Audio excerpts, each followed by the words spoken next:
Welcome to Kenton's videos. Enjoy the video. You start by confirming the device model and leaving the speaker plugged into power. This prevents interruptions during the reset.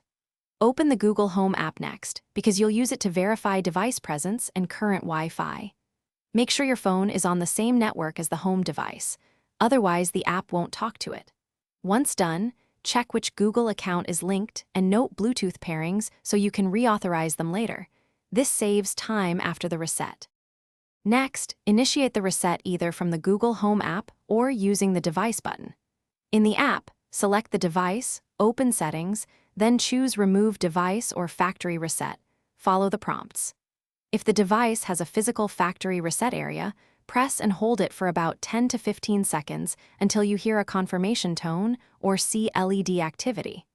Make sure you don't unplug the unit while it's resetting, because interrupting power can corrupt settings and require repeating the procedure. Finally, set the device up as new in the Google Home app.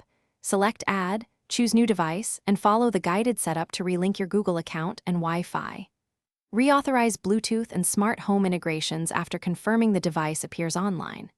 If the device doesn't show up, reboot the router and the speaker, wait 30 seconds, then try setup again. Sometimes Wi-Fi or DHCP delays cause discovery issues.